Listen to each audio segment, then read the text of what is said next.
Hey, welcome to the OnFire Show. It's the 25th. It's Tuesday. It's Super Tuesday, yes. Our show, 8:30 to 10:30. We'd like to thank all our last week listeners and our guest from last week. I think it was with Dr. Eck.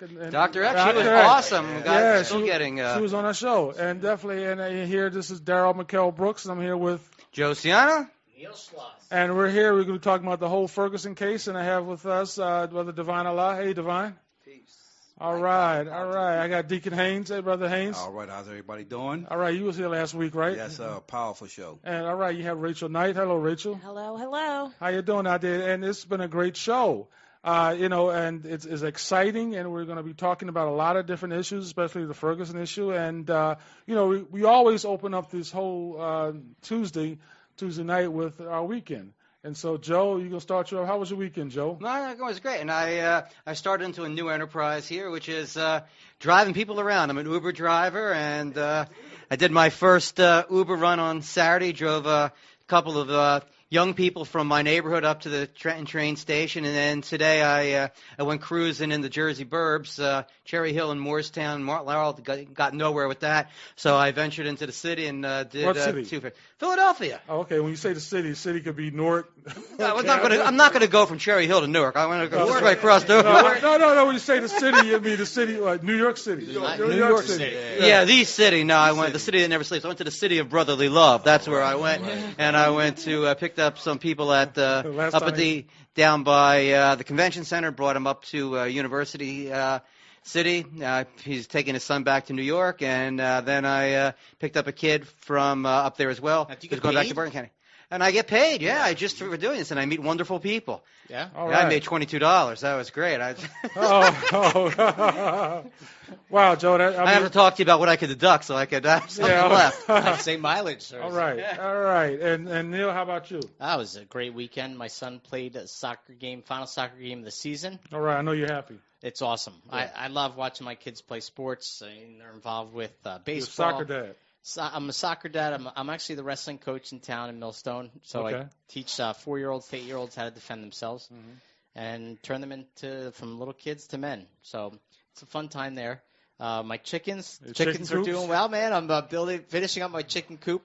I painted the wood, rough saw cedar, painted a nice barn color red and got the white trim. So I'm putting that up hopefully in the next few days. But I know the weather's going to be bad tomorrow. So anyone that's listening in Jersey, please be safe tomorrow. And then, of course, happy Thanksgiving on Thursday. So, all right. But we also have Nate Cox coming on. Oh, wow, yes. Nate Cox is a great friend of mine. Met him through the Ron Paul campaign. He is the founder of Virginia CopBlock, so he'll be on, I think, around 9 o'clock. Okay, we can't wait to hear him. Looking forward to it. It's definitely exciting. So what did you do this weekend, Daryl? Oh, I one of the things I think was Saturday. I went to Seton Hall. Me and Jay and her daughter went to Seton Hall. And we walked around the campus and a campus tour and found out the price was $50,000 a year. And I was like, oh wow, that was one of the interesting things. And the food was good with breakfast. And I met the president of the college. And we sat down and talked, and we talked about the price. I said, can you lower the price a little bit?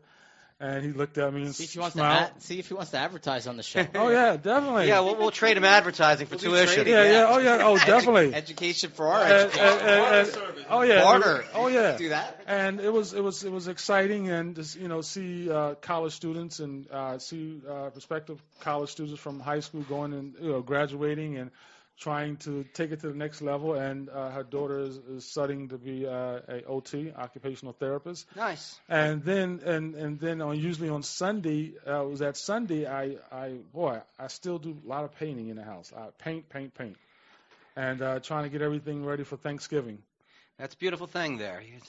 Maintenance, your regular Bob Villa. A new coat of paint does wonders. Trust me. 2 coats of paint. Well, even just one coat's fine. Sell the house before it gets chipped. Oh, wow. And that's a long time away. But it was one of those weekends, hey, the Eagles won. I'm so excited. They finally got Sanchez looked like a real NFL quarterback. I barely watch football these days. Oh, God. Wow. You do? I'm a father, so I'm always out with my kids. And the Giants lost. Didn't help the Eagles. And Opie lost. And Manning no longer looks like a real NFL quarterback. No. And I was excited because I wanted to watch Mike. I'm a fan of Michael Vick, but you know what happened in Buffalo? You know, they got 7 feet of snow. 7 feet of snow. Oh wow! You know, can you imagine if you got 7 feet in Burlington and Trenton area? You know, what would that be like? But you know, it's one of those exciting Sundays. I sat back and ate some Popeye's chicken and watched the game and did some work online, and it was a great exciting weekend. And you called me about actually getting into chickens, chickeneering. Yeah, you know, I went. He's going to be a chickeneer soon. You know, so I went I'll have to teach him the techniques. I went to Popeye, and you know, we had a family plan, and Neil is like $25, and I'm like, and I called Neil. I said, Neil, I may need some chickens and hens, you know. Yeah, I'm learning how to process chickens, guys. Oh, yeah. So I could teach you that over time. Yeah. So. Well, I can teach you. You know, I'm African American. I can teach you how to fry fry some good chicken and southern fried chicken. Oh, you want to eat healthy, man. You Yeah, want to eat healthy. This is what you're up against. You know, I can do that. My grandma taught me how to. My grandma taught me how to southern fried chicken. There we go. But it's I had a great exciting weekend. But it's exciting, you know. And I like to thank the listeners from last week for listening to the show, and definitely Dr. Eck. She's also welcoming. Dr. Eck is doing some amazing things, and hopefully we can see her as governor one day. That'd be nice, right? Oh, that'd be nice, yeah. And we tried to get her to make the announcement on the show. It'd be the first announcement she's running. Oh, yeah, I think she'll be better than Christy Whitman. She'll be better than a lot of people, yeah. but I think she's out there doing the Lord's work right now, opening up those clinics all around the state, yes. and trying to get affordable care. So let's just give her one job at a time. I'll say, look, if I was governor, I would do people's rights. As people get their rights back, government gets out of the way. All right. I think that's the role. All right. Well, I just want to say we'll be right back. We're going into a station break. We'll be back with Divine Allah, Deacon Haynes, and Rachel Knight. We'll be right back. This is OnFire Show. Hey, I'm on a mission. Oh, you want to get imaged? Well, cool. That's what we do. Whether you're smooth jazz, rock, or hip-hop, or just plain want the guy next door, we got a deal for you. Whatever you need, you know what I'm saying? At JeffRadio.com, we provide quality, affordable voiceovers that rock. Is there a juicy part in it for me? All at a price that you can afford. Can you believe him? JeffRadio.com. A very smart cookie. Check out our demos today. Hey, welcome back to OnFire Show. You're here with your host, Darrell Brooks, and here with also Joe Ciano, co-host, and Neil Slush. Hey, Neil, what's going on? Everybody's here today. I have with me Divine Allah from the Black Panther Party. He is the brother I've known for years now, and he's part of, you're head of the youth? National Youth Minister. And I'm here with Deacon Haynes from the area. Where are you from, Deacon? The Nehemiah Project. Nehemiah Project. And Rachel Knight. Hello, Rachel. Hello. How are you? All right. We're going to be talking this whole 2 hours, and we got the other guy coming on. Nathan Cox. Founder of Virginia CopBlock. Okay, wow. And it's going to be an interesting show today. We got all different types of views. But we're all going to talk about the Ferguson case and what happened with Michael Brown, and the verdict came back from the police officer, Darren Wilson. He did not get indicted. And as you know, you've been watching television on CNN, whether CNN, MSNBC, or Fox News, or what I was watching last night on the television with the InfoWars, and they have a great show, and they were there on the spot, seeing all this happening, and they were rioting, protesting. And, you know, it's interesting. Some people talks about race, and then you talk about class, and we talk about the militarism of the police force today, and it's a lot of issues that's going on. And first, I want to talk with Brother Divine Allah, because we did talk about this. And, you know, Brother Divine Allah, give us some insight on what has taken place last night, but the history of Ferguson, Missouri, and what you believe, some racism? Is it racism? Is it classism? Or is it militarism of our police force, and problem with our black youth today in America? And so, you know, give us some insight on some of the things that you've seen and the problems. First of all, let's set it clear on the language. I believe what's happening now is considered a righteous rebellion. When we use the term riot, it throws a negative connotation. So, what the young brothers and sisters out there are doing, and I must stress young, it's a new generation. They've been rebelling the way they dress, the way they speak, whether it's through the music or certain facets of this culture. But they're tired, man. Just like the older generation has been tired, the younger generation is now tired, and this directly affects them because this was one of their own. And regardless of how people look at, what led up to the actual shooting of Michael Brown, what those folks are concerned about, and what most black folks are concerned about, is another young black man is dead at the hands of the police. Not just another white man like George Zimmerman, not just another black man, but someone who is sworn to protect. And it just seems like it keeps going on. So here we are again. Yeah, and 6-7 years ago with Sean Bell. Yeah. Here we are again. And found out it was a 12-year-old in Cleveland was shot. Yes. Yes.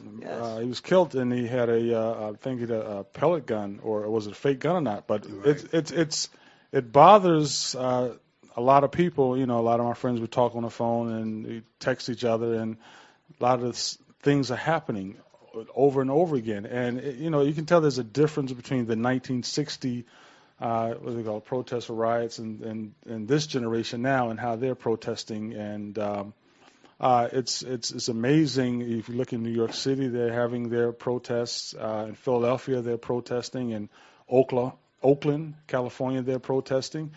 And you're watching the news and you're saying, like, wow, what's next? And but one of the things in protests, you see a lot of both black and white, or a younger generation are coming together to protest. And it's very interesting on the history of America. And I tell people you got to know the history of America to show what's going to happen, because it happened in the 60s, it happened in the 20s and 30s. Every 15, 20 years there's some uprising of a younger generation who are protesting about rights. So, I have Deacon Haynes. You were definitely here in the 60s who saw the Watts riots and after Martin Luther King was assassinated, those riots in 68.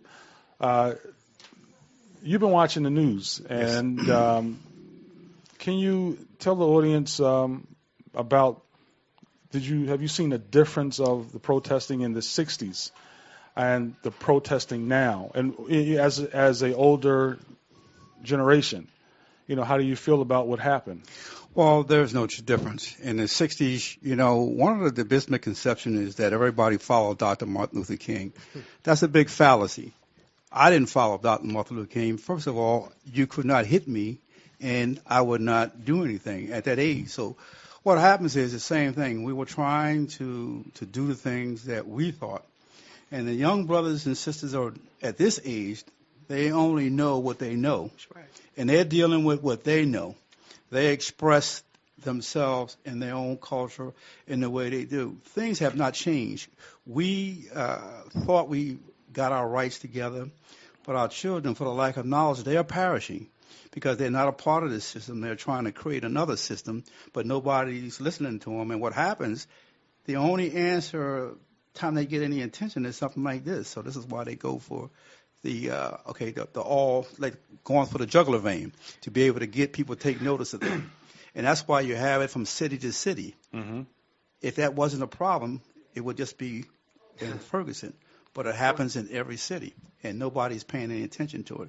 Nobody deserves to be shot 10 times. Nobody deserves to be laying in the street uncovered. You understand? So those are the things that these kids see, and they have no voice. Yes. You have soldiers in the field trying to make that happen to these young people, but, it's like John the Baptist in the wilderness trying to shout it out, man. But we have to be able to get to these young people and have them respect themselves and not go to a fight with a slingshot and I got a gun. Mm-hmm. And Rachel? Honestly, I have to disagree. I feel like this generation does have somewhat of a voice. I feel like considerably with your generation that there is a sense of ageism that basically is going on. The American media has had a chance over the past 50 years to get it correct, okay? They have practiced with the Alabama riots and everything from Rodney King, so on and so forth.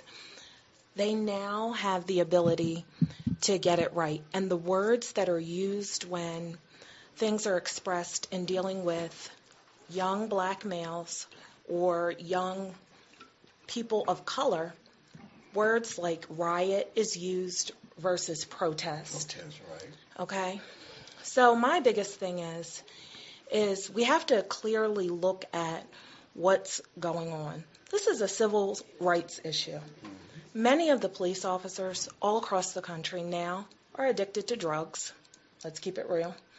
And they are on a machine and basically on a drug called authority. And because they are consuming this at high levels, they're coming back from Iraq and Iran, and they're basically trained to shoot anything, black and or brown. This is where we're left. So now it's become a civil rights issue. And at what point will white America converge and merge with black America and say, hey, I have a black uncle or cousin, friend, and this needs to stop. It's not so much of a black-white issue. It's a civil rights issue. So when are you going to stand with us and basically say, you know, this is it. This is enough. This is enough. You cannot take a black life. Black lives mean something.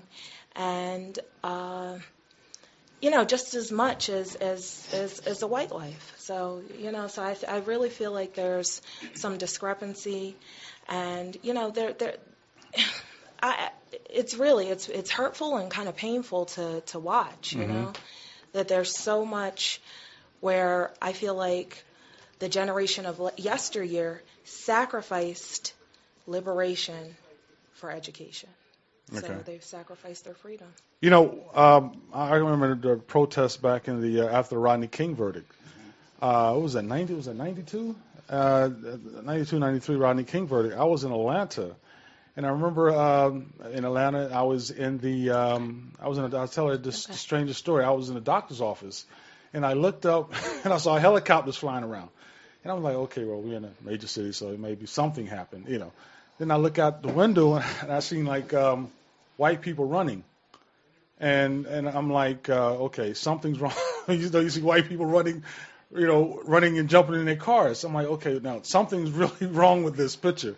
And I look out and I see a lot of young men, African American, had hammers in their hand. You know, it was just a massive protest, and they tore down the underground, and it was kind of terrible. But you know, at the time when I saw the rioting, I was like 21, 22 at the time. And did I engage in some of the protests? Yes, I did. And it was interesting when you seen some of the cops that were there. And it was I remember one incident. It was a black cop and a white cop together.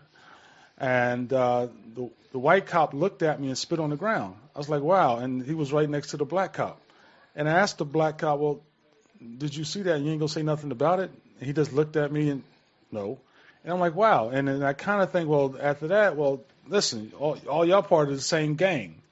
You know, that bothered me when I seen that. So I looked at that and said, wow. And then, you know, we were protesting, and, you know, it was a lot of same thing was happening in Ferguson, bricks being thrown, cars overturned, there were fires, and it was one of those things like, wow, this is, you know, I seen this on videos, documentaries in the 60s, and now I'm actually a part of this.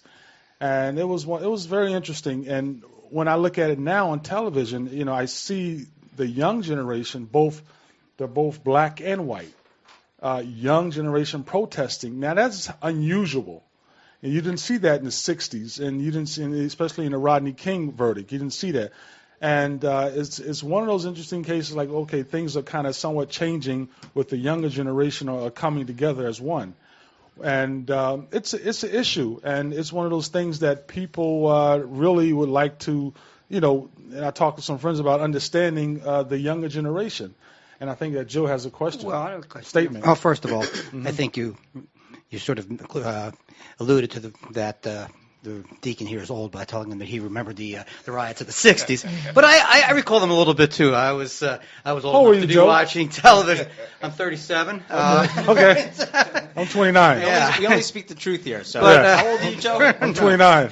Old enough. Anyway, but when I think about what went on in the '60s, two things about that. One is that in both cases there were basically two parallel streams of protest going on. One was civil rights, one was anti-war. Mm-hmm. Both of them had a concrete objective in mind, which was end the war. And in the civil rights movement really took place, took it really, in the Deep South. Martin Luther King was down there to end Jim Crow. Yeah. And so the two things I say is with the types of reactions we're seeing now. What is the question I have is what is the constructive end game of that? Mm-hmm. End Jim Crow. I got that. You get rid of these laws. Get us out of Vietnam. What is the end game of that? But secondly, when you talk about white and black people getting together, a lot of white people did go down to the South to join in with that. Now, white people were not rioting in Detroit after the assassinations and all that. That was a whole different thing. Mm-hmm. But in terms of the people who were there was both races were joining hands in that movement, and it was the Republican Party who pushed all the Civil Rights Act through Congress. Yeah. Go ahead, Neil. And I just want to say, to me, growing up, I was born in the '70s, so I didn't. You was born in the '70s? Yeah, I was born. So I'm older than you. I'm 40. I think I'm going to be 44 this year. Oh, you're the oldest guy here. Yes, I am. But I try to tell the truth all the time, and to me, at this time in juncture of our country, it's not a color difference. It's rights of the people against the government agencies. Mm-hmm. The government agencies feel that they have the power, and they are trying to enforce that power onto the people. And you have to understand, the Constitution was written that it's the power of the people, not the power of the government. And the rights will always belong to the people. And like it was said, it's not a civil rights issue. It's just a rights issue for all of us. Like, if government agencies feel they have more power over us, then that's a problem. And I would love to see that the power comes back to the people, government becomes smaller, limited in its size, and police officers are enforcing the law, okay, and not the rule of man. Because the rule of man is take the gun out, shoot the guy, and then say, I made the decision that he was guilty and innocent at that moment. There's a whole procedure. President Obama said, listen, the rule of law was shown today, and it's simply the procedure was done. It went to court, went through jury of his peers. Maybe the decision wasn't right, or the decision... But this was just for a grand jury indictment. It wasn't even a full-on trial. But they still have a jury it's a jury of your Right. peers. If you're called for jury duty, you can either choose to be on the grand jury, which is basically that process. Right. And it is, and quote, until you read through all those documents, we'll have to learn that part of how the trial went. Well, we're going to go into a station break. We'll be right back. Give us a call at 609-800-1003. We'll be right back. This is On the Fire Show.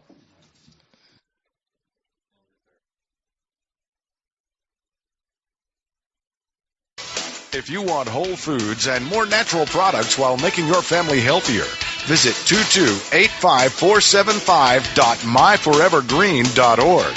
That's 2285475.myforevergreen.org. Do it today. You take your health seriously?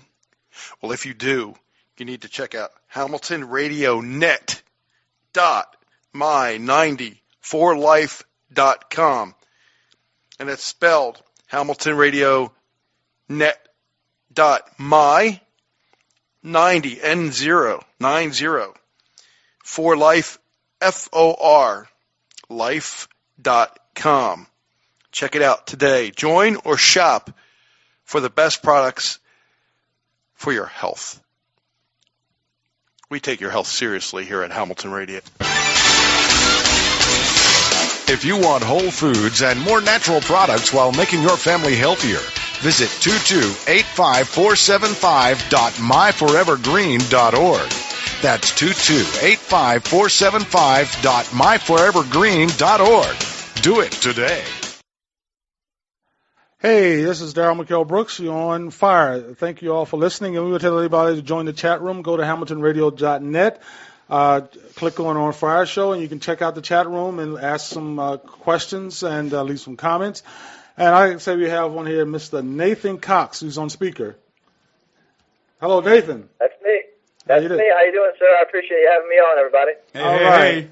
And Neil's going to tell about Nathan. Yeah, Nathan and I met a long time ago when Ron Paul was running. I met him in New York City, found out that he was a U.S. Army vet, served in Iraq, and while he was there, he started reading about Ron Paul and took his view and became a liberty advocate. So much of a liberty advocate that he started Virginia CopBlock down in Virginia. So, Nate, you could tell us a little bit about CopBlock and just if you want to tell us how you became a liberty-minded person, Nate. Yeah, sure. I appreciate the opportunity. Well, as you stated, I kind of had an awakening while I was in Iraq. I went to Iraq. I deployed October of 2007, which is around the time the election cycle kicked off. And I returned home about a week or two before Christmas in December of 2008. So I was there about 14 months. And, the entire election process, that particular cycle. And I was pretty apathetic for the most part before joining. I did have my two gripes, and that was taxation and the way the police and the police. But ironically enough, and you might not even know this, Neil, but half the reason why I joined the Army was because I wanted to become a cop. But the idea of the kind of cop that I had in my mind that I wanted to be was unlike other cops that I had ever encountered before. So anyway, I heard a buddy of mine in Texas told me to check out this guy named Ron Paul because the debates got underway. So I started YouTubing the videos and watching his interviews, and everything he was saying just made a lot of sense to me, and like a light bulb in my head turned on. So I started doing a bunch of research. I bought a bunch of books on foreign policy, monetary policy, domestic policy, so on and so forth.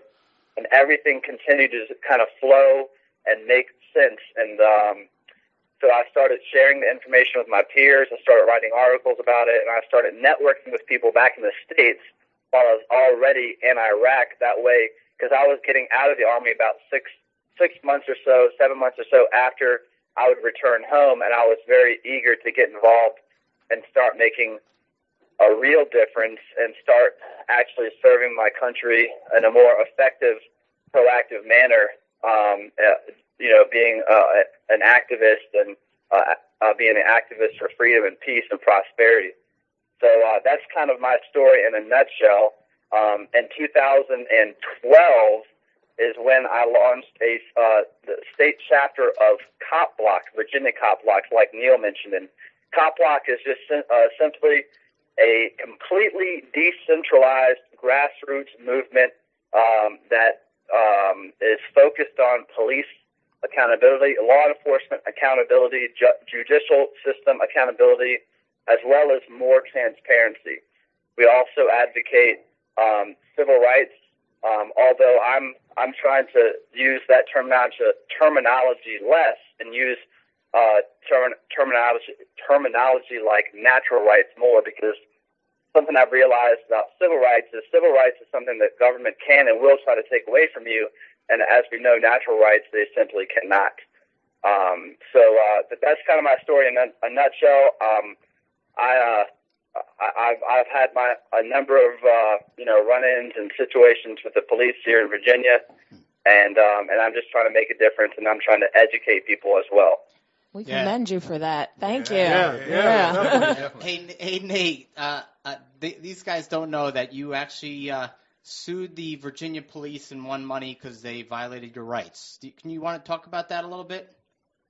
Yeah, sure. That incident is what kind of inspired me, I guess you could say, or encouraged me to start that state chapter of Virginia CopBlock. Now CopBlock has chapters all over the world, literally.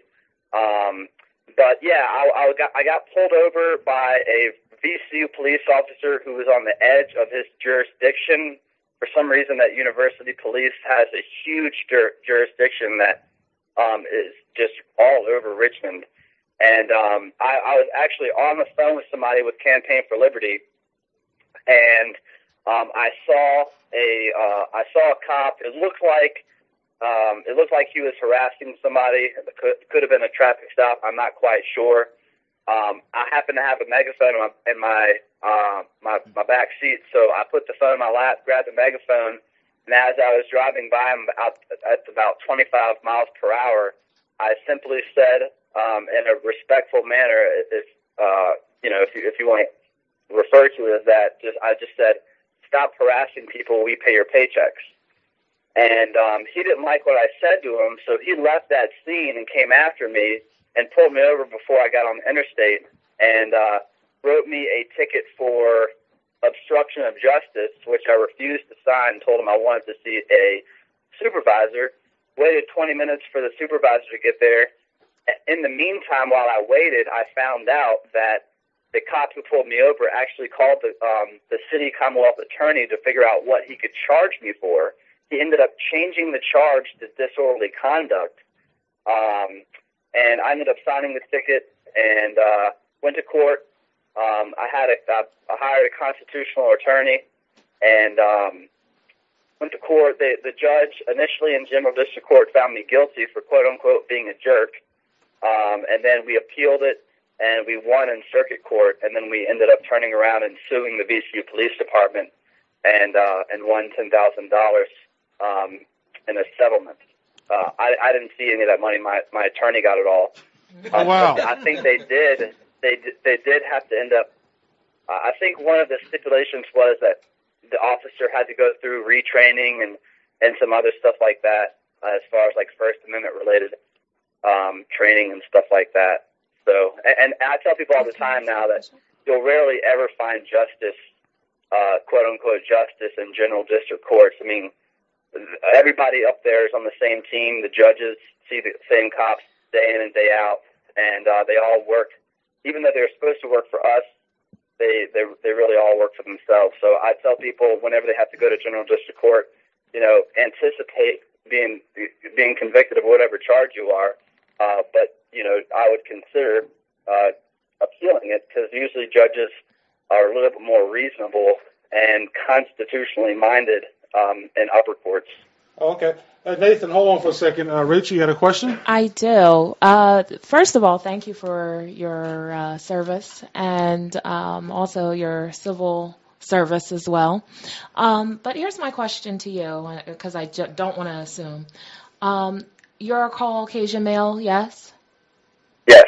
Okay. Do you think a black male would have been able to walk away and become involved the way you did in police activity, the way you did? Do you think he would have, the same situation would have been able to basically ensue had you been of ethnic origin? Are you specifically referring to the VCU incident that I was just explaining? Yes.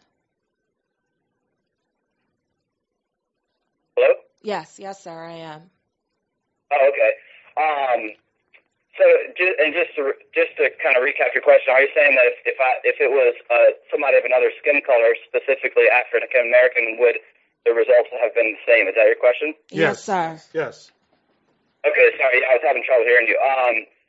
So that's a great question, and I obviously cannot give you a definitive answer. However, I can tell you that based off of my own research and facts and statistics out there, it's very evident and it's factual to say that that there is an overwhelming majority of black people who are incarcerated in this country, and it disgusts me. Obviously, it has to do with race, it has to do with poverty, it has to do with education, and so on and so forth. And I've run into that same issue here in Virginia and here locally, where whether it's undereducated or whatever the reason might be, the African American community doesn't know their rights, and obviously you cannot assert your rights if you don't know your rights. And that's why we've done some pretty huge projects here locally, going door to door, handing out about 10,000 packets of civil rights related information targeting housing projects in the Richmond area a couple of years ago. So I can't really give you a definitive answer, but I know that people all over the country and in this area get profiled. I happened to be in Richmond a couple of years ago, and I was walking down the street and saw two black guys getting harassed by a group of white Richmond police officers. I approached the scene with my cell phone shooting video, and I asked the guys why they were being stopped. They told me that they were in a group of about 15 or 20 white people. They were the only black people in the group, and the entire group jaywalked. But these two black guys were the ones that were selected to give the cops their ID. And we put that video on our YouTube channel, and I kind of refer to that incident as being what I call warrant fishing. Basically, when cops either pull people over or will make a stop like that just to see if somebody has a warrant, because that's obviously an easy arrest at that point. Okay. Nathan, hold on for a second. Divine Allah, you've been protesting in the city of Trenton for, I guess, about the past 15 years.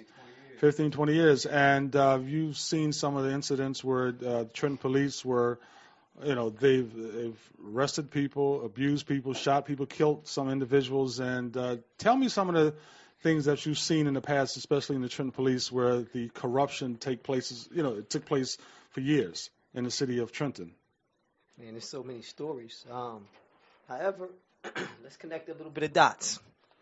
First, when we say, rights, we talk about the Constitution, our so-called citizenry here. Black people are still considered second-class citizens. That's whether it's on paper and it looks a certain kind of way when we, go to the bank, get jobs and stuff like that, we're still considered something else. So the institutions, the educational institutions, these police forces, these occupying forces, they address, especially if you're from the inner city, they address you in that manner. Mm-hmm. So a basic police stop with a black man in Trenton as opposed to a black man in Princeton, though the overriding thing is, something's got to be going on, I'm going to treat you differently because you're something and somebody else. It's institutionalized, and until we address it from that perspective, we're going to be talking about Michael Brown next year. It's going to be another one, man. Ain't no mystery. I'm just making 40. It was happening 40 years before I was born. It was happening 40 years before Dr. King was born. So when do we get to the point where we say either, he says he listened to, Rand Paul? Ron Paul. Ron Paul? The father or the son? Ron Paul. Is it Ron Paul? Ron Paul. Yeah. I've listened to some of his, stuff he had to say. It sounds good on the surface. He's on point. However, that doesn't intrigue the black man who walks around in America. Yeah.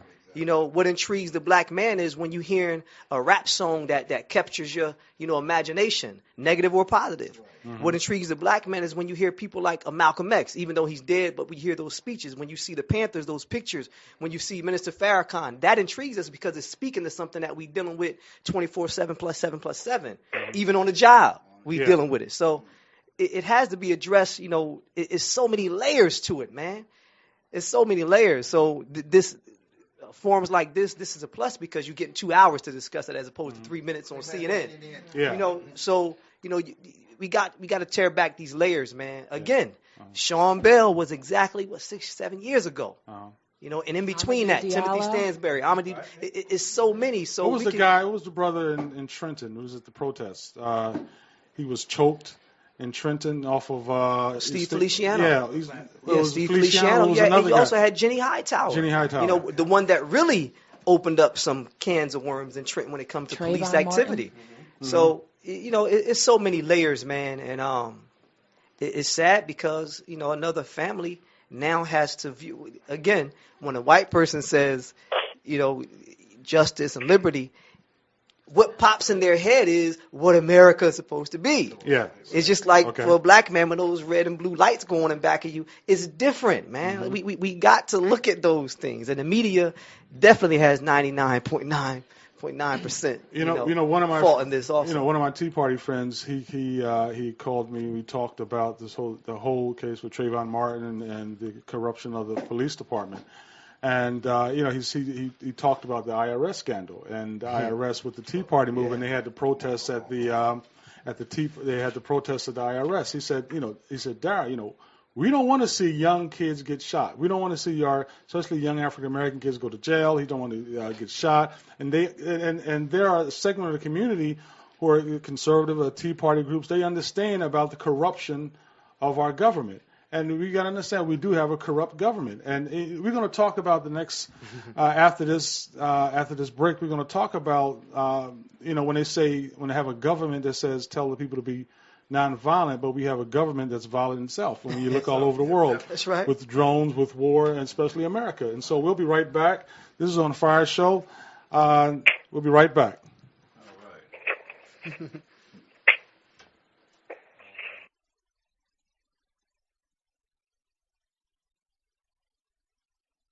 You need to check out HamiltonRadioNet.my94life.com.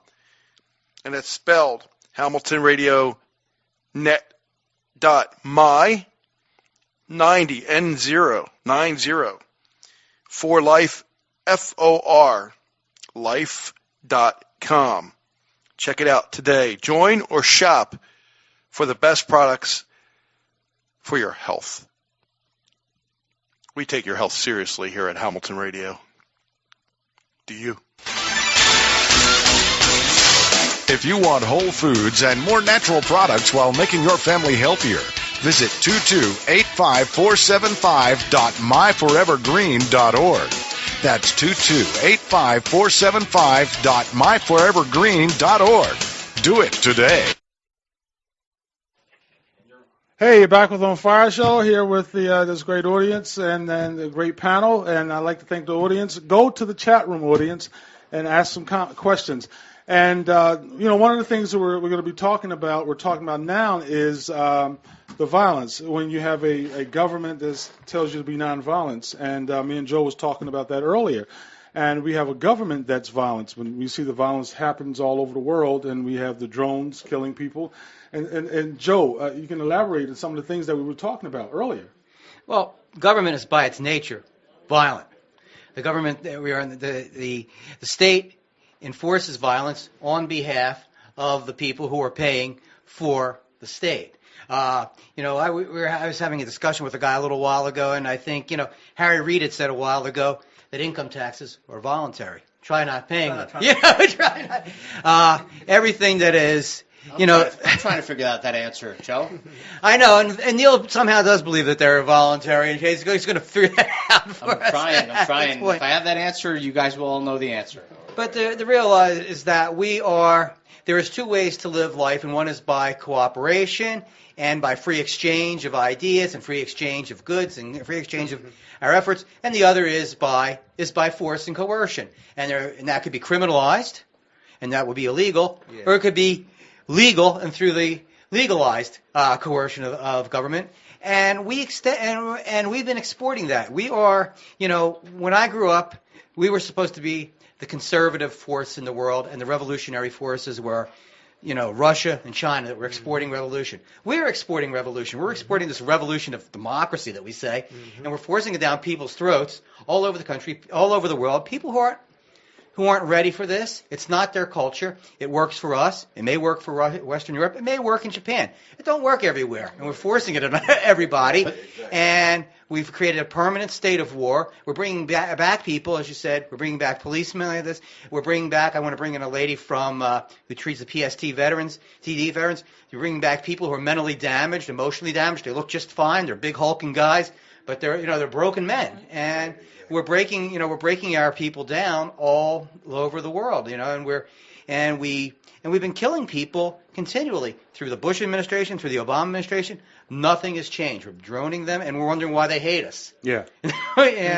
But we live in a culture of violence, and it's hard to It's hard to tell people now, as I was saying before, like what's going on in these cities. It's kind of an unfocused. There's no battle objective, and we're going to take this hill and we're going to win this. It's an expression of rage, essentially. But what we need to do is figure out a way to free ourselves from the shackles of the violent government that that's overtaking us. And I think this country's on the verge of a breakdown financially and morally. What though? To produce what? Yeah. What's the? What I want to produce? I would want to produce, as Neil says, a society that looks upon each of us in terms of our natural rights to own what we have, to exchange what we have, and to be free to develop to our fullest potential. Rachel? A capitalistic society. Basically, what we're in now. We're not even close to a capitalist society. Value for value? No. So capitalism in what we see today is called corporatism. So basically, once you're in bed with government, they can play the game to get richer. In the idea that we see from the Ron Paul Society, love the idea of true freedom. It's like capitalism is there's no gun to your head to make a decision. That, of course, is by force, by a threat, by duress or coercion. It's, listen, do you want to do business with me or not? If you don't, great. We move on and we move forward. And life goes on. The capitalism that we see today is always that force on us through a government entity. In Italy, they call it a fascism. That's what we have. We have fascism now. I totally agree. I totally agree. So the definition of capitalism from what we see in society is that we think today we're in a capitalistic society. We are no much nearer until freedom is established, and you have a mediums of exchange is simply, if I want to do it, I do it. The idea of income tax is that guns to your head and you have to pay them to. And if you don't, you feel like you're going to get imprisoned. Mm-hmm. So it's a very the thing of capitalism in the freest market is no coercion, no duress, no nothing. It's simply, I like your product, I'm buying your product because it is a good product. One of the things I talked to Lou, some of y'all know who Lou is. He's at the Independent Gazette in Scranton, Pennsylvania. And he was talking about the prison industry. And I don't know if you remember the two judges. They were selling kids to prison, and child could steal a candy bar. He's just doing a year in prison. And he was saying that we talked about the protest in Ferguson, and he said that that the protesters should be focusing on the justice system and the police department. Those are the ones who are really, the justice system, the assembly, the Senate, the governors, who are passing these laws. And, that should be the focus of the protests. He was like, that's the only way things are going to change. Now, Lou is a libertarian, white guy, and he's up in the Scranton area, and he was saying that the corruption in Scranton, Pennsylvania, is so blatantly corrupt. And he said that he's organizing and he's getting other people to organize that the focus should you protest, it's great to shut down a highway, close a street down, that's all good, but the main source of the protest should be the judges, the prosecutors, the corporate America, and that's one of the things I just don't see that happening.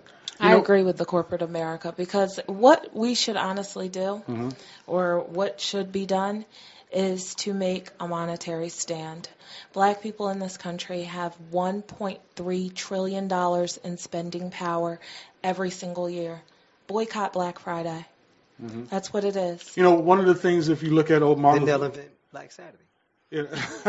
but one of the things that when Martin Luther King talks about in some of his speeches, and he talked about Deacon Haynes, we talked about that, a few other times where if businesses like, he talked in Martin Luther King's 60s, talked about Coca-Cola, Wonder Bread, Siltest Milk, boycott these businesses until they have a fair hiring practice. And one of the things is that, we talked about is that, these businesses won't hire people because they have a record, but you can go to the store there and buy their food, buy their products, buy their clothing. But you'll go there, but if you ask for a job application and you tell them you have a record, they won't hire you. So I look at the fact that Martin Luther King showed us a map. One way of the nonviolent civil disobedience direct action. And aren't you have an event coming up? Yeah, the event coming up. Dr. Bernard Lafayette, he's coming into Trenton, and he was Martin Luther King's aide in the '60s, and he teaches nonviolent education all over the world. But he also talks about the component of nonviolent civil disobedience direct action because he was a part of that movement. So he's coming to Trenton December 13th, and to share his thoughts and ideas. And you have to get tickets or not? Yeah, you can get tickets. Well, you can go online or you can, pay at the door. But it's December 13th. It's going to be exciting, and he's going to talk about that whole civil rights movement. And where online can you get them? You can go to OnFire Show. Go to OnFire Show and Dr. Bernard Lafayette. But one of the things is so exciting. And Nate, are you there? Yes, sir. And what do you feel about this whole thing about government? Because you were in the military, and I know Ron Paul talked about it a lot. I listened to some of his speeches, and he talked about, what do you think about the whole thing about America telling the people don't be violent? Violence is not necessary, and when they send people off to war and look for weapons of mass destruction, they can't find any. But they send military out there to be violent all around the world. What do you think about that? Well, I don't even think our Constitution authorizes. Well, if I remember correctly, our Constitution only authorizes a Navy. First of all, second of all, I can't recall a war we've had in memory that, or maybe my father's memory or grandfather's memory that was constitutional. But yeah, you're absolutely right. I think our foreign policy is completely backwards, and it creates what the CIA what they call blowback. Anytime you drop a bomb on somebody or shoot an innocent person over there, you're gonna create people who are pissed off. Just simply having bases in their neighborhoods, commandeering their trade routes and having our ships around the Arabian Peninsula, it pisses the Middle Eastern folks off. And in 1998, Osama bin Laden warned the United States to get our troops out of there, to get our ships out of the Arabian Sea. And he said if that didn't happen, something bad was going to happen as a result. And we see blowback from domestic policy here in the United States. I mean, simply from the drug war as one example. Government certainly is inherently violent, and I'm all for a voluntary society where people voluntarily have consensual transactions and interactions with each other. Oh, okay. You wanted to ask Divine a question or make a comment. Well, yeah, before the commercial break, he was just talking about how the root of the issue with police is within the institution, and he brought up Ron Paul and how he was saying how the African American community they kind of gravitate more towards rap music or whatever to get for ideas or what have you. And I know quite a bit of black people and black friends that supported Ron Paul because of his position on the war on drugs. He wanted to end the war on drugs. He also wanted to release nonviolent felons from federal penitentiaries. And as far as his remarks about the police institution being the root of the problem, that's absolutely right. I mean, you and I and everybody else here unfortunately are forced to pay into this quote-unquote protection service called the police, which they unfortunately hold a monopoly on. And as we know, there's no accountability, and more and more people don't trust the police and don't want to utilize their services. None whatsoever. Okay, yeah. definitely. Deacon Haynes, back in the, the 60s, what was your view on the police department? You really don't want to know that. No. But what happens is that the same thing. Like I said before, nothing has changed. Nothing has changed. Right. We could not walk the streets without getting this. Now they got a name for it, stop and frisk. We were thrown up against the cars. We were taken to jail. Back in my day, they would lock you. They would take you in a car and take you to another neighborhood and you would have to walk through Yeah, white I heard that. neighborhoods Yeah. and get a beat down.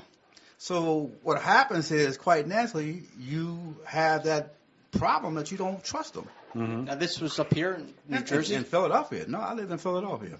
Okay. And so what happened, you have, the only thing that we had was Black Panther Party, or they came in, we joined the Black Panther Party, we learned things, how to protect ourselves, how to deal with things, how to address the police, how to do these things. Mm-hmm. But people, in our day, we relied on the church. Yes. Nowadays, the churches don't do anything for the people. Mm-hmm. So what happens is that for the lack of knowledge, our people are perishing. And what we have to do is educate our people about what happens in the street. The streets are real. Yeah. Death is real. Mm-hmm. You cannot confront these people and expect to live and deal with that. You don't want to get in a confrontation with somebody that you don't have no win. Because when the obituary is written, all they got to do is say what they want to say. We don't know what. Mm-hmm. It's always one-sided. Yeah. You know, first of all, we said this on the show before, the Supreme Court has ruled that the police have no obligation to protect you. That's not what they're there for, okay? They're not there to protect you. They'll investigate a crime, perhaps, but they're not going to protect you. There's no prophylactic to say, okay, this is a barrier. So what happens, you see, is that people who can afford it hire private police. Right. And what you're saying with the Black Panthers, that was a crude but still private police force. I mean, my people from South Philly, you knew that if you lived on a block with a mafioso, your car was going to be okay. Exactly. Nothing was going to happen on this block. Right. That was private police protection. That's why those guys commanded respect, and the communities protected them. And and that's the kind of society that Neil and I see the world going to, is where, yes, there is going to need to be protection. There is going to need to be a referee. There's going to need to be an order keeper. But they should work for me. They should work for me, and they should respect me. And, and I shouldn't be afraid of them. They should be afraid of me. When I say, like my employee would be, let's say, look, dude, you got out of line. Take a hike. We're going to get a new one of you. Not he's going to tell me that I'm out of line. He's going to get, get rid of me. The whole logic of this, the people who are working for us we're afraid of, and that's the wrong way it should be. Mm-hmm. And remember, the United States government, you mentioned that scenario with the mafioso. They had people in place that paid off politicians, paid off police and judges. The Black Panthers did it out of necessity. We really have to define ourselves, reconnect ourselves with our cultural base. Right. What the United States government said, well, these are black men doing this. Right. And how do we create some type of image that says, though we know what they're doing is just for their people, but they're kind of exposing the wrong that we have not been doing. We got gazillions, but there's homeless people. Yeah. We got gazillions, but there's children who are not being educated properly. So what the Black Panther Party did was say, well, you know what, we'll take ourselves to the nursing homes. Right. We'll create these programs for ourselves. And the government said, well, you know what? You're now considered an enemy. Not because of the guns, because we expose, that's contradictions. That's the whole thing the Nation of Islam did, too. They said, exactly. We're not going to go petition. We're not going to petition the white man to take care of us. Right. We're going to create our own. And what happens? Movies come out that say these men are bad. Right. Malcolm is bad. Dr. King is bad. Yeah. Minister Farrakhan is a bad man, and this stuff is perpetuated.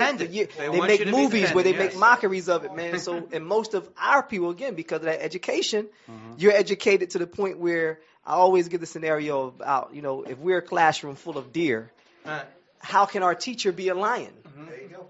Or tiger or bear. The ultimate goal, eventually, we're going to get eaten up. Yeah. He's not teaching us to be a better deer to go home and make the deer family better. He's making me a softer deer. So eventually, when I slip up, I'm going to get eaten up. And this is what happens to the uneducated masses, but particularly the Mike Browns. So, again, man, we have to, and I got to bring this up real quick. Everything we're talking about, whether it's capitalism, fascism, whatever it is, we are still, as black people, stolen, descendants of a situation. We are still in a situation where we haven't decided if we want to really get away from this. Elijah Muhammad talked about it in the 20s, 30s, 40s. Do we separate from it? You know, do we get our own 5 states, the Bible Belt? Do we do that, or do we stay here and keep saying, you know what? Give me a little bit. You know, I'll take some crumbs from you. It doesn't mean that there's hate involved and none of that type of stuff. When do we say, you know what? I really want to be that sovereign nation. I really want to do what I'm supposed to do with my family. You know, with no problems. You know, the police look like me. They don't look like some kid from West Windsor. You know, all of that stuff matters, and until we address it from that perspective, do you really want to be independent black people, or you really just keep worrying about next year's Black Friday? That's right. You know? That's right. Come on, man. You become a part of the situation. Right. And what it is it's called meme, M-E-M-E. And what happens is you continue to do things that you don't have any reason or rhyme why you're doing these things. Okay. And so you're happy in your neighborhood. Look at the kids that don't leave outside of Trenton. Because they function inside the box. We have to think outside the box for our people, and like you were saying, we get our own food, we got gardens, we got every place, we can do it. Now, Nathan. Get rid of the box. Hello, Nathan? Yes, sir. Is something you want to say? Yeah, some folks a few minutes ago were mentioning Martin Luther King. I tell you what, one of my favorite quotes by him is when he said, "Returning violence for violence multiplies violence, adding deeper darkness to a night already devoid of stars. Hate cannot drive out hate. Only love can do that." I'm a huge proponent of peace, and I don't think that solves problems. I don't think it's productive. I think it's counterproductive. And there's a book out there called "How to Start a Revolution" by Gene Sharp. And there's a documentary that has been made from that. And in this book, in one of the chapters, Gene Sharp lists 198 steps of nonviolent tactics to overturn a government or whatever the situation might be. And I highly recommend people to look into that. There's all sorts of nonviolent, productive things that people can do to revolution and to try to seek change, and violence is just not one of them. You know, I want to say something, I guess, devil advocate on something. When I seen a documentary on RT, and I saw what happened in the Ukraine, and if you know what happened in Ukraine, the Ukraine people decided that the Ukraine president was supportive of Russia, and the Ukraine people said they were they didn't want to be a part of Russia, they would be part of the EU. And so what happened was the Ukraine people went inside, I guess what's called the capital, and had a violent revolution, and they won. And they won because of violence. They decided they didn't want to be a part of Russia, and the Russian government am I right, Joe? I think the Russian government, the president, wanted Ukraine back a part of Russia, because at the one time the Soviet Union was a part of Russia. Ukraine was a part of the Soviet Union. So the Ukraine people decided they wanted to take their country back and basically say, listen, we're not going to be a part of Russia, we're going to be part of the EU. And they had a violent revolution where you saw a lot of people in Ukraine. They were fighting the military. They were throwing Molotov cocktails. They were going into their state building, rioting, protesting, violence. It was violence, violent, violence. But they eventually took their country back. Now, what do you say about the violence that happened in Ukraine? The scriptures say the violent take it by force. Unfortunately, that's what it is sometimes. Time for peace and a time for war. Do you consider sometimes is there a time for peace or is there a time for violence?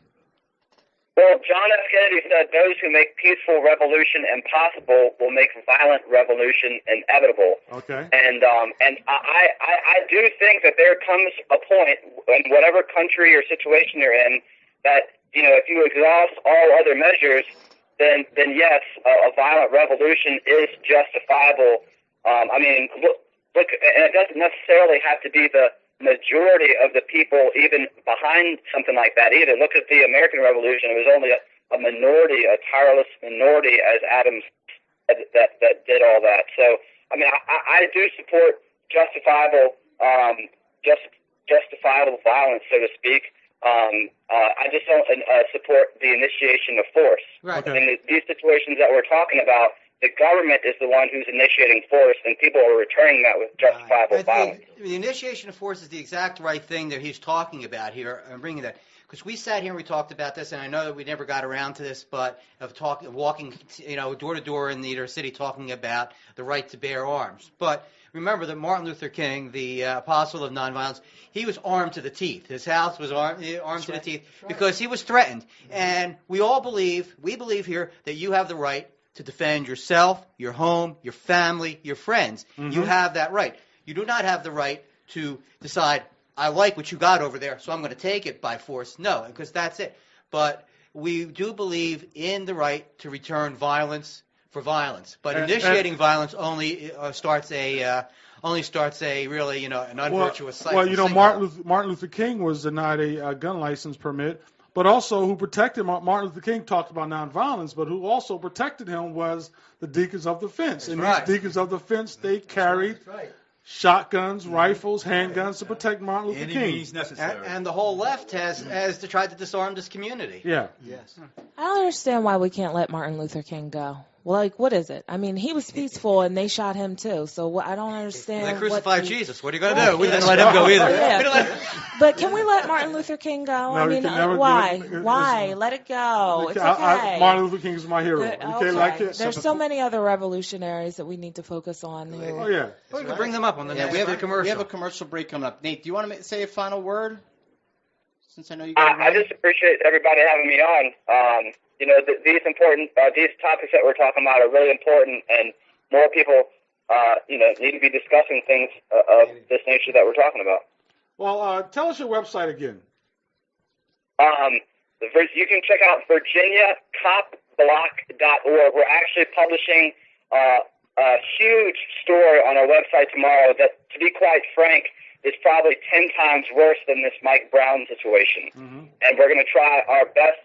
Apparently, the media has not touched this, and we're going to be trying our very hardest over the next 10 days to get this story viral to try to bring about some accountability. So, CopBlock.org is one of the sites that I run, and then my personal website is whoisnatecox.com. So that's Cop, C-O-P, yes. Block. Yes, sir. COPBLOCK. Okay. And Nate Cox is COX. Okay, so that's www.copblock.com, right? Yeah, www.virginiacopblock.org. Okay. Well, thank you, Nathan, for coming on the show, and hopefully we'll have you back soon. Yeah, definitely. Again, I really appreciate it, and I'd love to be back on. Okay, thank you. Thanks very much. We want everybody to go to Happy Thanksgiving. Go to HamiltonRadio.net. We want people to go check out the our chat line and give us a call, 609-800-1003. That's 609-800-1003. If you have any questions, give us a call. We'll be right back. This is OnFire Show. And if you want to register at the chat room, go to HamiltonRadio.net, and if you register, your name will appear in the chat room. And it's spelled HamiltonRadio.net.my 90 N090 for life FOR life.com. Check it out today. Join or shop for the best products for your health. We take your health seriously here at Hamilton Radio. Do you? If you want whole foods and more natural products while making your family healthier, visit 2285475.myforevergreen.org. That's 2285475.myforevergreen.org. Do it today. Hey, you're back with On Fire. This is Darryl Brooks. I'm here with my man Joe, and the rest of the crew is went to a break. Yep. Yeah. We're staring at the On Fire jet flying to Ferguson as we speak. Yeah. One of the things that we were talking about is we talked about nonviolence, civil disobedience, direct action. We're talking about some of the violence that has taken place all over the country. And, Divine Allah, you said something important. What's next? And, it's one of the things is, the thing is about what's next, who is the next Michael Brown, who's the next Trayvon Martin. And and we're seeing our young generation are more violent than ever before. And when it comes to especially the police force, you have a younger generation who feels that they have the because we used to watch Tupac a lot. Remember the Tupac? He felt like he was all powerful. He can do whatever he wants, say whatever he wants. He can't be touched. Up in your face attitude. And we see that now with this young generation. And, someone said to me, Dad, this younger generation has to respect order or respect the police department, respect cops. When a cop comes, knocking on your window, you're in your car, yes, sir, no, sir. Come on, man. And when you see a younger generation, especially back then, I look in the 60s where there was a not so militant young generation out there who at least kind of understood the situation with how do you address a police officer. And when you have a young kids now, they're very angry, they're upset, and so by design, though. Yeah, by design. Make sure that's stressed. It's by design. But is there coming to the point where we have to talk to our young kids to say, listen, there's a way you do things. There's a way. There's just a way you do when. Pray. You go can to pray. church. Yeah, you pray. You pray. Go to church. But Vote. but we see a lot of the violence. But there's a lot, of violence that's taking place in our cities, black on black crime. And when it comes to a police officer, they were talking about, well, I grew up coming up, we're part of some of the same generation where you didn't challenge a police officer because if you challenge a cop, anything could happen. And someone said, back in the day they had nightsticks just beat the hell out of you. They didn't shoot you. But do you see there's a problem with this generation, whether it's good or bad, and how they are in their communities in dealing with authority? I mean, you can say in high school and parents and family and things that are taking place. It's no difference, man. No, I can't brand a whole generation. No, not the whole generation. No, but I can't brand young people. I work with young people. Okay, but the 17-year-old boy who has only seen daddy behind one of those little windows. Mm-hmm. Never had real authority in his life. Never sat down at a dinner table. Mm-hmm. Nobody ever got his homework ready to get put in his book bag to go to school. You know how that affects a young child when he has to walk out in the world? Mm-hmm. So I can't just brand, this generation is, they don't respect, they undisciplined. So do we? It's too many layers to just say. And as Deacon Haynes was talking about, is it our fault or the generation fault that didn't teach the child how to deal with certain situations? Because there's a way. Absolutely. There's a way that you should deal with certain things especially when you see a cop. And we know that there's some corrupt cops out there. I've seen that interaction with corrupt cops. So there's a way to deal with things. But we have a generation, not all, but too many of our young kids, especially in the inner city, both black and white. Because if you see what happened in some of the college protests, you see white college students, and they're tearing up a town. They could tear up a town too after a but football the police game. chief is their father or their uncle. Yeah. There's a safety net in place already. Yeah, but it's still there. Gotta look at those. Oh yeah, definitely. Boys will be boys. But is there a situation? Is there something wrong with somewhat this generation that haven't been taught how to somewhat respect authority? Let me give you two things quickly. And, my brother Wise Intelligence from Poor Righteous Teachers, he mentioned it 1991-92 during the Rodney King situation. The number one song on the radio, Public Enemy, Fight the Power. Sean Bell, 2005-2006, number one song on the radio is Like a Lollipop by Lil Wayne. Mm-hmm. So you have, the genre has been infiltrated. Yeah. It's been taken over. Yeah. Music directed some elements of the 60s. I'm not familiar with Lollipop. What's the background of the song? Well, it's talking about sex, promiscuity. Promiscuity. Like a lollipop. And it was Lil Wayne on his height. He was coming up.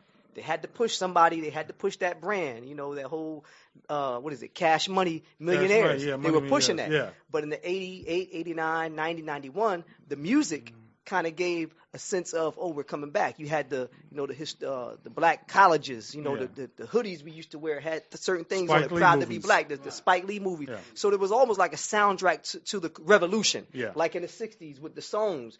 White and black artists Yeah. had songs that talked about social commentary. Now you have songs for us that talk about everything from killing each other to sex, giving your mom drugs so she can go upstairs and go to sleep while you bring some young girl. And this is in the music right now.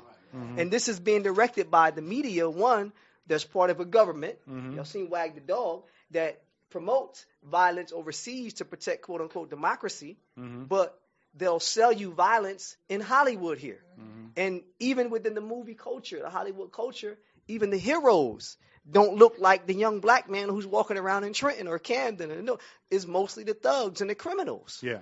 So or the selected ones that get, some type of props in the movie. So like I said, it's so many layers before I can brand these young brothers Rachel? and sisters out there. Man. Well, one issue with this generation is this is the product of the latchkey parent-child situation. Yes. So back in the 80s or late 80s when latchkey was really coming up. And that was me. Yeah, and well, really, it's the second generation. Yeah. Okay, you're talking about 40 years ago with the right. 80s, yeah.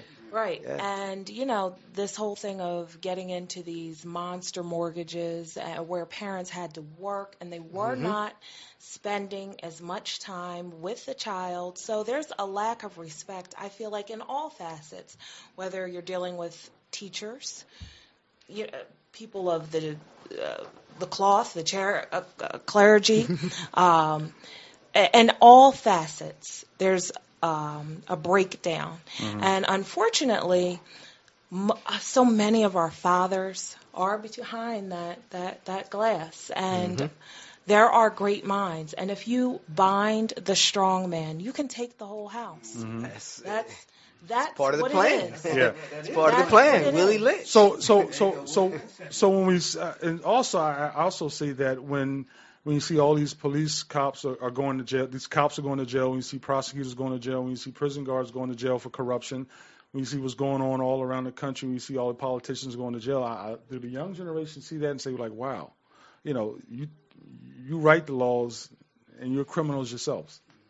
Yeah, well, that's a big problem. But you're talking about lack of respect for authority, lack of respect. There's a couple of different things there. One is respect needs to be earned, first of all. Yeah. But then secondly, all human beings, whether we're branding politicians, they as human beings they deserve respect as human beings. And it's bad when we put people in the box and say you are one of these, therefore you're no good. No, that's not true either. We can't dehumanize them. But the other thing about respect is just I think is a difference of.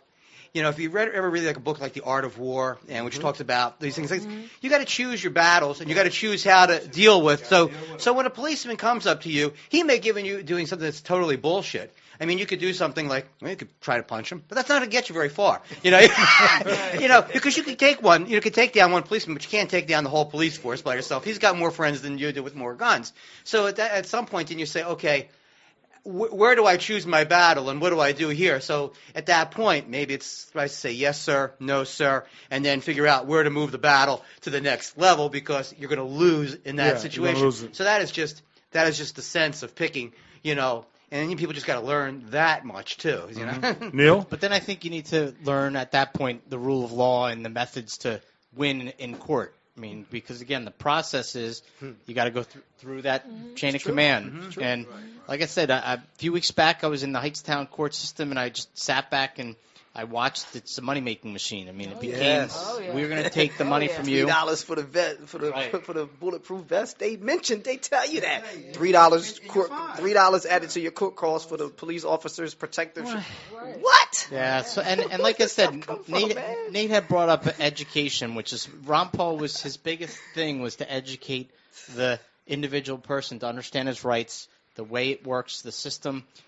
He kind of educated us on the political system of how to run as a delegate so that you can go to the Republican National Convention and get him elected to be the presidential nominee. He explained that process to us. And at the same time, he said, listen, I don't want to be your president. I don't want to be a ruler to you. I want to just get the rule of law back in place and let humans go back to what the founders really thought of what this country is. And Joe had said earlier, and he used the word democracy, which drives me nuts in this country. It's like democracy, again, by definition, is not what we are. We are a republic, and that republic is the controls in place that says the natural law supersedes everything else, and that the rights belong to the individual and not the government. And over time, I mean, it's always that battle. Once you say that the individual has those rights, and now government steps in. The government wants that power and will work its best to get that power back. So we need to go back and say, and always say, we are a republic, not a democracy, because the republic idea, the philosophy of the founders, and I know there's questions on the clauses and the challenges of making it happen back in that time, that there were compromises.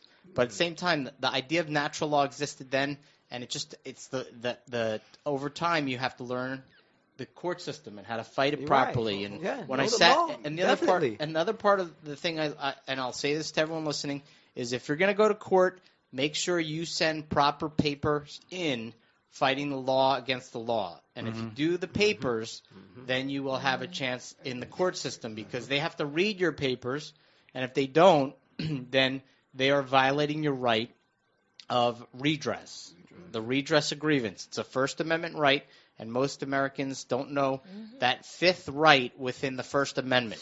They know the four, but forget the fifth one, which is if you question them, they have to answer you.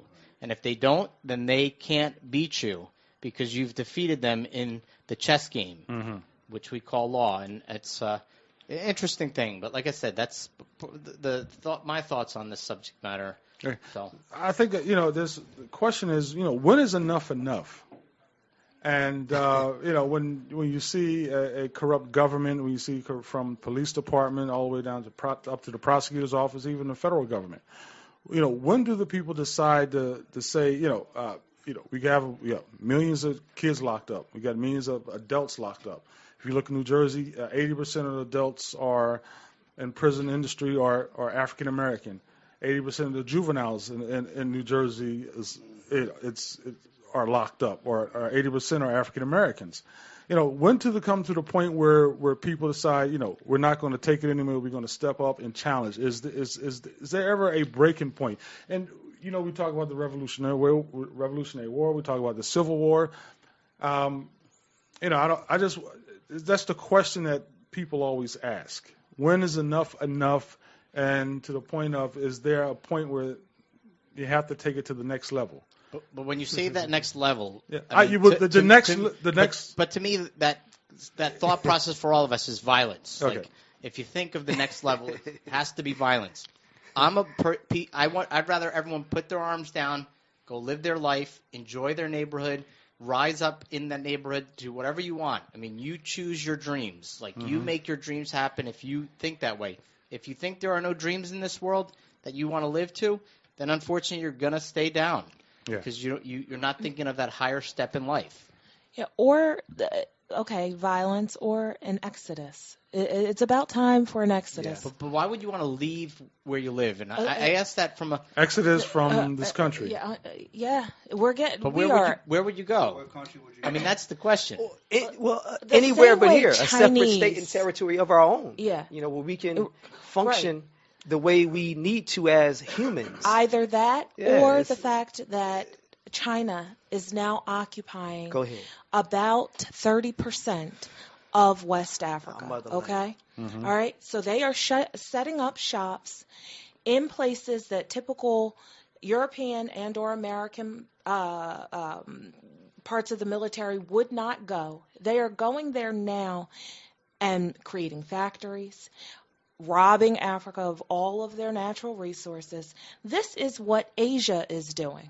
So this is where we were taken. This is where we were taken to now become Black Americans. We need to go back. Because this system was not created for us. But in Buddhism, it's you live here, you die right here. Like, thank you, so Buddha. It's okay. Buddha, he's here. Yes, thank you. But in the meantime, we need to go, because this is not a system that has been set up at any point for the African named American to be. Okay, the whole police force was set up to catch slaves. That's it. That's what it was. There was no police force to police you. But I think we're all slaves now. Like, it's not a color difference. I mean, I always say that. Like, I feel like we're all slaves now. But how is there a white Michael Brown? Is there a white Trayvon Martin? Is there a white Amadou Diallo? Is there a white? But religiously, down the line. But religiously, like my parents were Jewish, so I learned about Jewish slavery back in, long time ago. Right. But it was in Germany. But it was in Germany. I mean, it was even prior to Germany with Moses, right? Right. I mean, But at the benefit has been received and still is received to this day. The benefit for most blacks in this country is a Michael Brown laying in the street for 4 hours. And it's very, very unfortunate, the fact that, back in Hebrew times, the Hebrews were not taken from their country. They were not taken from they were oppressed by Egypt. Well, actually, they were taken to Babylon.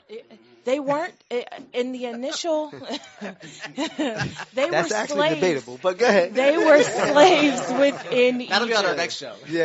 We went through a transatlantic middle passage. Right. And we go through it every 8 hours of a day. Right. In 24 hours, children are sent off to school. Let me just go back to your solution. Your solution is a Marcus Garvey to go back to Africa.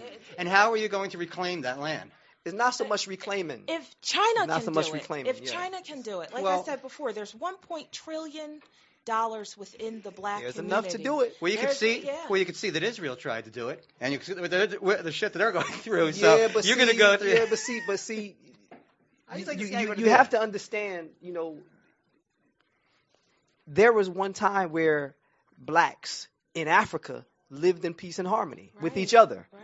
Though that story is never told, though it's glossed over, they're about to release a movie called something, Gods of Egypt or something, and all the people are white. Right. What that does to the psyche of white people and black people who are uneducated or miseducated, we think that only white people were ever in a position to save the world, be kings and queens. Right. There was a time when we lived as kings and queens in peace, in happiness, even here. Right. However, when we attempted to do it, Tulsa, Oklahoma, what does the slave driver do? Right. No, let's destroy it. And then let's rewrite the story. Right. Rewrite the story means never tell the story again. That's right. His story. It becomes his story. Right. We had the first Black Wall Street. Right. So the first Speak into the mic, guys. Speak into the mic. Which was totally destroyed. It's so many layers, man. It's destroyed. It's so many layers. And what happens is, it's so confusing. Yep. And what happens is, like you said, you have to peel it back like an onion. But I understand that. But where does that get you going into the past? But the past keeps you from making mistakes in the future. That's right. And that's why you need history. You need to know. Right. You need to know. You can't. You need. That's why you have a rear view mirror in your car, because you have to look forward and you have to also look in the rear. And you need to know where your enemy is coming from. He can come from behind. He can come from the side. And he can come. As long as you got that front vision, you can see where you're going. But you got to always worry about somebody creeping up. One quick thing. Every organization in the struggle has always had infiltrators. Yes. In the Nation of Islam, in the Black Panther Party, and MOVE. Yeah. Every organization, every revolutionary group that I've been involved in has somebody to come in and flip the script. Next to you. But I don't think I always say freedom's the answer. So what's the question? I mean, freedom for all of us. It's not, and I always come back to that. To me, it's never a color thing. It's the government agencies or creations of entities that take the power over the people. Right. But your idea of freedom as a white man, with the history, Jewish culture, it's totally different than the idea of freedom for a black man, who comes from a lineage of stolen property, rape.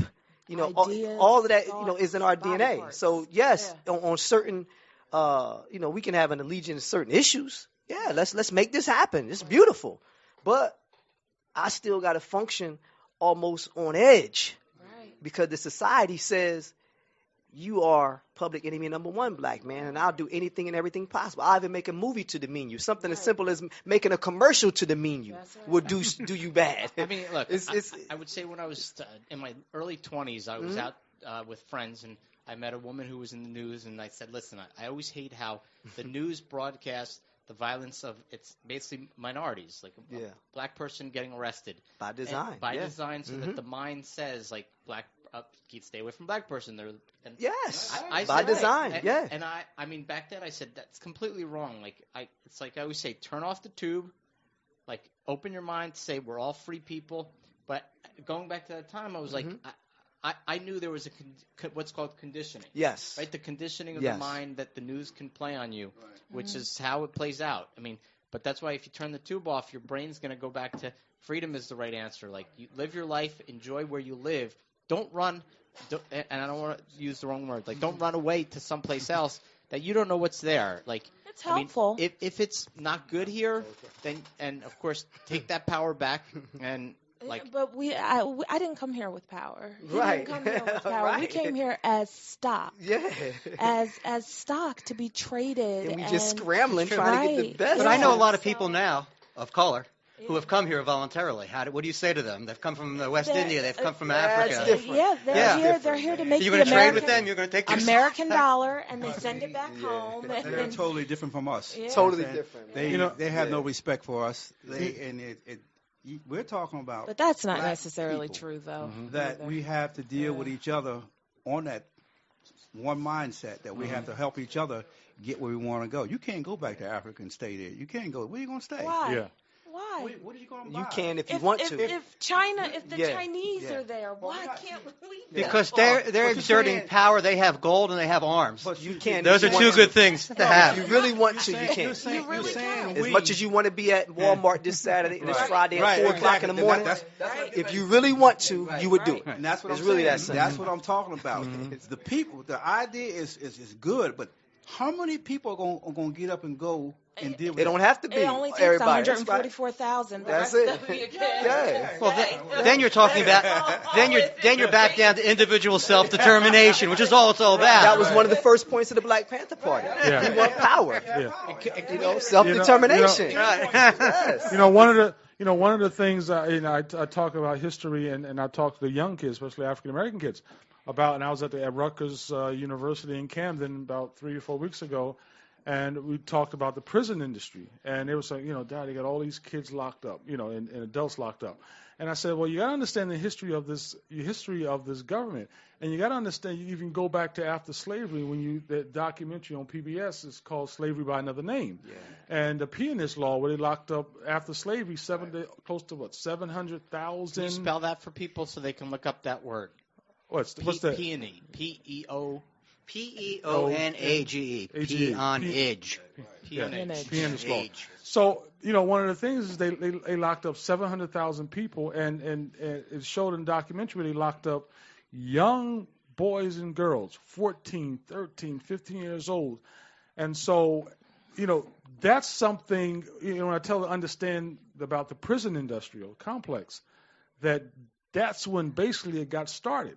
When they was locking up those as close to 700,000 African Americans, and right after slavery, to do the work for corporations, corporate. That's when the corporate America, and and they couldn't understand, like, wow, that happened, only close to 100 years ago. More than 100 years ago after slavery. And it's happening right now. It is happening right now. So you can to let people understand, well, if the individual, this government, did it back then, you can understand what they're doing it now. Well, there's a question in the chat room, so if I can do that. First, I want to thank Anwar, who's in the chat room, and if you don't, hey Anwar, if you're not part of the chat room, Anwar, please join us in the chat room, HamiltonRadio.net. You should Anwar, register so that we could see your name. Anwar Reflections. But so he had a question. He said, I read an article through Reuters that was saying an idea to make sure another Mike Brown doesn't occur is to have police gear be equipped with surveillance equipment. What do you think about that? Yeah, all that should be happening everywhere. I mean, you talk about that. There should be police cameras in front of the car. The other thing, though, about this whole thing, we talk about police militarization. One of the things I was brought up to me, and I pointed out this, is that militarization to some extent happened when the policeman got put in the car. He's surrounded by steel. He hears the radio all day. He's got the guns and all. At one time, the policeman walked the beat, and he knew the people on the beat. So when he saw like the guy on the street smoking a little bit of weed, he said, "Hey, dude, you're going to put that out right now. And the next time you see him, I'm taking you back to your mom. Next time, then you're going to jail." As opposed to now he sees them, it's like, calls for backup, kids in the slammer, you know? Because there's no relationship now. That guy is in a bubble, and like people who are in a bubble, they got a book to go by. They go by the book. Or you know, he as says opposed what to Officer Darren Williams Right. says, he looked like a demon. Right, and even if if you take your neighborhoods back, Yeah. somebody, like a demon. if you take your neighborhoods back, somebody's still going to have to police the neighborhood. If you're policing it yourself, you're hiring your own people, and they'll say, "Look, I see my son doing this and that. I want to know this first. I want to do this."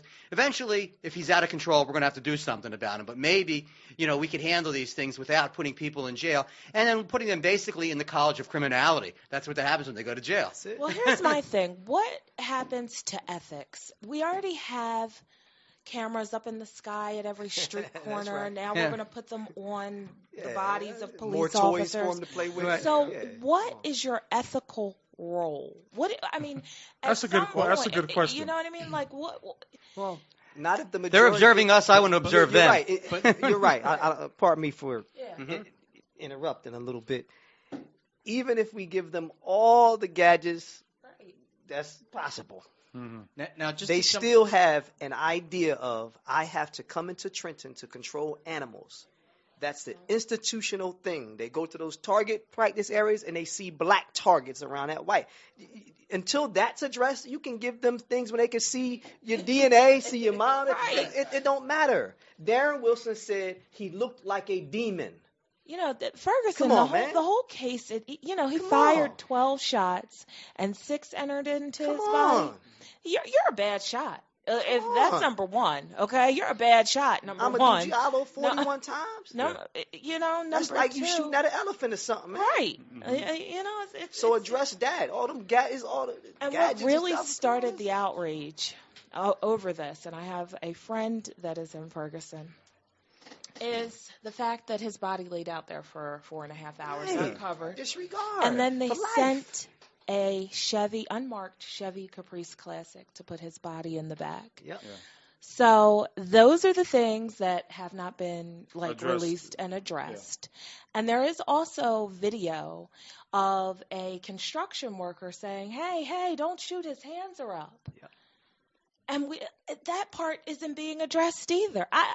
I don't know what is wrong. The anymore mindset is, with the we ain't mind. got to talk about all that. But I He was just- a demon. Well, And all those rap songs you people make, this is why we shoot you. All those rap songs you guys make, all that disrespecting of your women, all that drug selling, all those thug movies you people are in, you were a demon. And that's what he saw, and he got out of that car and he shot at you 6 times. And one of those bullets was in the top of your head. That's why we do it, because you're a demon. Address that. Neil? Well, I mean, again, I just saw on Facebook like a few hours back they released all the documents from pre-testimony, and I mean it's a lot to read through. So, I mean, again, from a perspective of in the courtroom, I mean we don't know what was said, we don't know what facts were presented. So, I mean the question from the jury is always. Reasonable doubt, right? Do they have to have reasonable doubt too? This wasn't to try the case. This was just to get him indicted. That's the part that we're missing. Well, you have selecting questions to get the selective answers. Yeah. If you don't ask the right questions, you don't get the right answers. So if you ever been on jury, how do you disregard anything? Yeah. You understand? So it's not about truth. It's about what I ask you. Yeah. If I ask you about X, I'm not concerned about Y. So you're gonna get you're gonna get the answer you want. You do that's like statistics. All right. Well, you're definitely right, and this has been a great show, and this has been an exciting show, and we have to invite you all back. It's 10:30 already. It's 10:30. 10:30 already. We're going to invite you. Holy cow. Definitely. We got to go into overtime. We can't afford it. Maybe the next few weeks we'll have a return. And Well, if you want to advertise, right? If you want yeah, to advertise, if you want to advertise, well, who do you reach out to, Joe? Joe What's your Ciano. contact? Where we go to? You go to Joe Ciano at Joe at OnFireNN.com, and we're going to go get that fixed this weekend so we can actually get the email. Yes, and you can go to OnFire News Network at gmail.com. You want to talk to Joe, send a message to Joe or myself or Neil, OnFire News Network at gmail.com. Go to OnFire Network and check out some great articles, and Joe has some great articles on there, and there's a lot of things that's happening around the state and around the country on OnFire News Network. Future guest, we're hoping to have Gigi Bowman on, who ran for, I think, State Assembly in New York. Okay. She's had a incredible run. Unfortunately, did not win. We're also trying to get John McManus from the John Birch Society to be on. Okay. So we're looking to pull some great guests. We don't have ours scheduled for next week, but of course later this week we will know, and definitely we'll start posting the ad for that. So listen in. Yes, so go ahead on OnFire News Network at www.onfirenn.com. That's www.onfirenn.com. You can check out the network, you can read about what we're talking about. You can go and read some great articles. It's been a great show, and I'd like to thank my guests. I'd like to thank Divine Allah. All right, Divine? Thank you. All right, and I'd like to thank Deacon Haynes. All right. And Rachel Knight. Yes, thank you. And we're going to definitely have you guys back on. Also, your boy. Which boy? A cop. The cop. Yeah. Oh, Nate's. I told already. I got the contact. New Ron Brown. Nate Ron. Virginia CopBlock. Yes, he's great. He's a brother to me. Mm-hmm. And he's got more stories than you know. He is always out